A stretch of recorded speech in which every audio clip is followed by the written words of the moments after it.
ಇಲ್ಲಿ ನಾವು ಹೇಗೆ ಎ ಅನ್ನು ಕಂಡುಹಿಡಿತೀವಿ? ಎರಡನೇ ಕೋಡಲ್ಲಿ ಇದನ್ನ ಎರಡನೇ ಕೋಡಲ್ಲಿ 4, 8, 12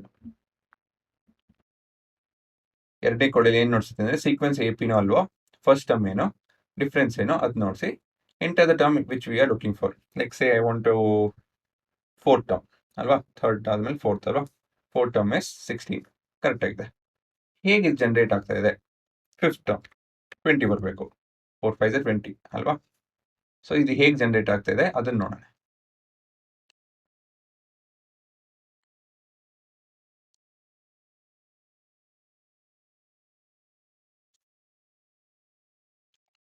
ಸೊ ಈ ಭಾಗ ಮಾತ್ರ ಮಾತಾಡ್ಬೇಕು ನಾವು. ಇಫ್ ದ ಸೀಕ್ವೆನ್ಸ್, ಸೊ ಜ್ಞಾಪಕ ಮಾಡ್ಕೊಳ್ಳಿ, ಪೈಥನ್ ಎಸ್ 0 ಇಂಡೆಕ್ಸಿಂಗ್ ಅಂತ ಹೇಳಿ ಅಲ್ವಾ. ಅಂತ ಹೇಳಿ 0 ಇಂದ ಶುರು ಆಗ್ತದೆ ನ್ಯೂ ಕೌಂಟಿಂಗ್.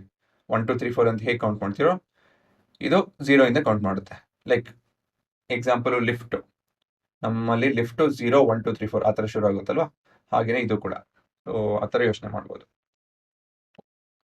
ಸೊ ಇದು ಕಾಮನ್ ಡಿಫ್ರೆನ್ಸ್ ಸೇಮ್, ಅಂದರೆ ಡಿಫ್ರೆನ್ಸ್ ಸೇಮ್ ಇದೆಯೋ ಇಲ್ಲೋ, ಕನ್ಸಿಕ್ಯೂಟಿವ್ ಟರ್ಮ್ ಜೊತೆ ಡಿಫ್ರೆನ್ಸ್ ಸೇಮ್ ಇದೆಯೋ ಇಲ್ಲೋ ಅಂತ ಚೆಕ್ ಮಾಡ್ತಿದೆ ಫಸ್ಟ್ ಲೈನ್, ಈ ಲೈನ್ ಸರಿನಾ. So A2 minus A1 is it equal to A3 minus A2 ಅಂತ ಚೆಕ್ ಮಾಡ್ತಿದೆ. ಅದು ಅಕಸ್ಮಾತ್ ನಿಜ ಆಗಿತ್ತು ಅಂತ ಹೇಳಿದ್ರೆ then it will print as it's an AB. ಆಯ್ತಾ. ಆಮೇಲೆ ಕಾಮನ್ ಡಿಫ್ರೆನ್ಸ್ ನೋಡ್ತಾ ಇದ್ದೀವಿ, ಕ್ಯಾಲ್ಕುಲೇಟ್ ಮಾಡ್ತಾ ಇದ್ದೀವಿ A2 ಮೈನಸ್ A1 ಅಂತ ಹೇಳಿ. ಸೊ ಇಲ್ಲಿ A2 ಮೈನಸ್ A1 ಮಾಡ್ತಾ ಇದ್ದೇವೆ. ಆಮೇಲೆ A ಎಸ್ A ಆಫ್ 1 ಅಂತ ರಿಮೆಂಬರ್, 0 ಇಂಡೆಕ್ಸಿಂಗ್ ಲಿಫ್ಟ್ ಥರ. ಯಾವುದೇ ಒಂದು ಬಿಲ್ಡಿಂಗ್ ಅಲ್ಲಿ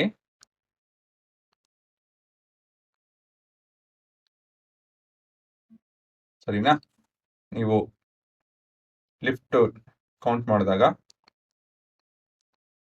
ರೈಟ್, ಅದು ಯಾವತ್ತಿದ್ರೂ 0 1 2 3 4 5 ಈ ಥರ ಹೋಗುತ್ತೆ. ಸೊ ಹಾಗೇನೆ ಇದನ್ನು ಕೂಡ. So first element is A ಹುಡುಕಿದ್ದೀವಿ, ಕಾಮನ್ ಡಿಫ್ರೆನ್ಸ್ ಇಸ್ ಡಿ ಸರಿ ಇದೆ. ವೈಲ್ 1 ಇಸ್ ಈಕ್ವಲ್ ಟು 1 ಅಂತ ಹೇಳಿದ್ರೆ ಇದು ಇನ್ಫೈನೈಟ್ ಕಂಡೀಷನ್ ಅಂತ ಹೇಳಿ.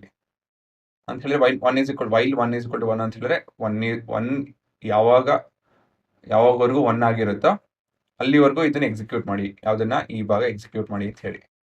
ಸೊ ಅದನ್ನ ಹಾಗೆ ಪೈಥಾನ್ ಕೋಡಿಂಗ್ ವಿಡಿಯೋ ಸಪ್ರೇಟಾಗಿ ಎಕ್ಸ್ಪ್ಲೈನ್ ಮಾಡ್ತೀನಿ, ಇಲ್ಲಿ ಮಾಡೋದಕ್ಕಾಗಲ್ಲ.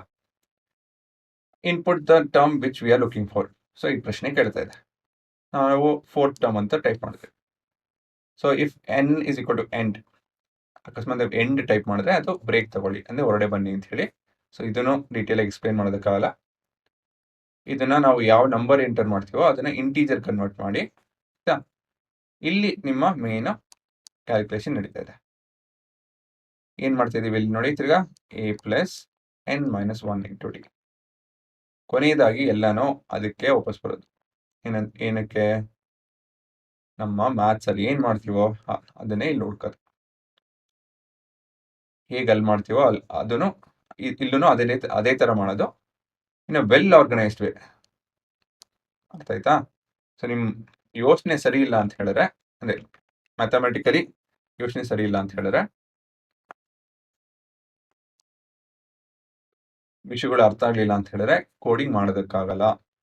ಕೋಡಿಂಗ್ ಅಲ್ಲೂ ದ ಹೈಯೆಸ್ಟ್ ಡಿಸಿಪ್ಲಿನ್ ಬೇಕಾಗುತ್ತೆ,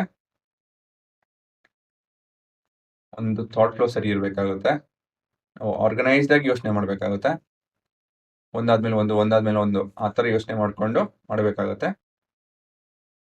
ಸರಿನಾ? ಕೊನೆಯದಾಗಿ ಫಾರ್ಮುಲಾಸು ಮೆಥಡ್ ಅವೆಲ್ಲನೂ ಮ್ಯಾಥಮೆಟಿಕಲ್ ಅಲ್ಲಿ ಮ್ಯಾಥ್ಸ್ ಅಲ್ಲಿ ಏನು ಮಾಡ್ತೀರೋ, ಒಂದು ಪೇಪರಲ್ಲಿ ಏನು ಮಾಡ್ತೀರೋ ಅದನ್ನೇನೆ ಕೋಡಿಂಗ್ ಅಲ್ಲೂ ಕೂಡ ಹಾಕ್ತೀರಾ.